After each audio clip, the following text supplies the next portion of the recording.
सुप्रभात बच्चों।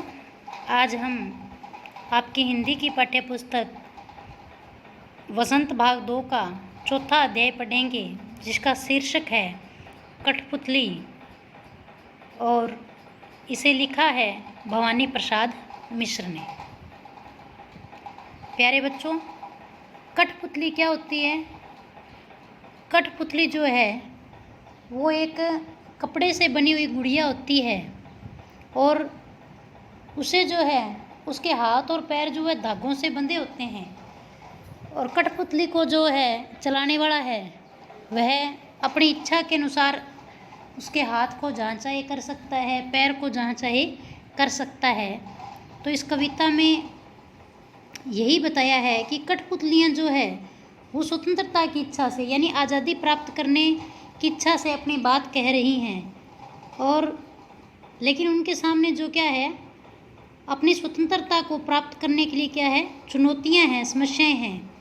धागे से जो बंधी हुई कठपुतलियां हैं वो क्या हैं, पराधीन हैं, यानी किसी दूसरे के अधीन हैं। इन्हें दूसरों के इशारे पर नाचने से दुख होता है, और इस दुख को दूर करने के लिए एक कठपुतली क्या करती है, विद्रोह कर देती है। क्यों? क्योंकि वह अपने पाँव पर खड़ा होना चाहती है। उसकी बात जो है वो सभी कठपुतलियों को अच्छी लगती है। अब देखो बच्चों, स्वतंत्र कौन नहीं रहना चाहता, आज़ाद कौन नहीं रहना चाहता, सब रहना चाहते हैं। लेकिन जब पहली कठपुतली जो होती है वो स्वतंत्र होने के लिए विद्रोह करती है, तो उस पर क्या है, सारी कठपुतलियाँ उसके साथ हो जाती हैं, और सभी कठपुतलियों को आज़ाद कराने की जिम्मेदारी उस पर आ जाती है। तो फिर वह क्या सोचती है कि जो भी काम हम करें, जो भी कदम उठाएं, उसे सोच समझ कर उठाना चाहिए। तो इस कविता के अंदर कवि जो है कठपुतली के माध्यम से आज़ादी की जो भावना है वह व्यक्त कर रहा है। कवि बता रहा है इसके अंदर, कठपुतली गुस्से से उबली, बोली ये धागे क्यों है मेरे पीछे आगे, इन्हें तोड़ दो, मुझे मेरे पाँवों पर छोड़ दो। कठपुतली जो है कह रही है कि कठपुतली को जब देखो बच्चों, चित्र के अंदर धागों से जब उसे नचाया जा रहा है तो कठपुतली को क्या है, गुस्से से उबली, उसे गुस्सा आ जाता है, और वह क्या कहती है कि मेरे आगे पीछे धागे क्यों बंधे हुए हैं, इन सब को तोड़ दो और मुझे मेरे पाँव पर, यानी खड़ा होने दो, मुझे मेरे पाँव पर खड़ा होने के लिए आज़ाद कर दो। अब यहाँ पर कठपुतली जो है वह दूसरों के द्वारा इशारों पर नाचना नहीं चाहती है, वह आज़ाद होना चाहती है। इसी प्रकार जब वह ऐसी बात बोलती है, सुनकर बोली और कठपुतलियाँ की हाँ, बहुत दिन हुए हमें अपने मन के छंद हुए।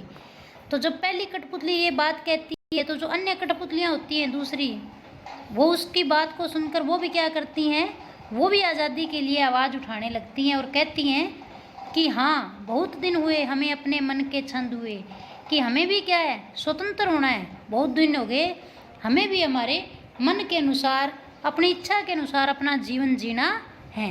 क्योंकि बहुत समय से हम क्या हैं, पराधीन, यानी दूसरे के अधीन हैं, दूसरे के इशारों पर चलते हैं, तो हम हमारे मन की इच्छाओं को पूरा नहीं कर पा रहे हैं।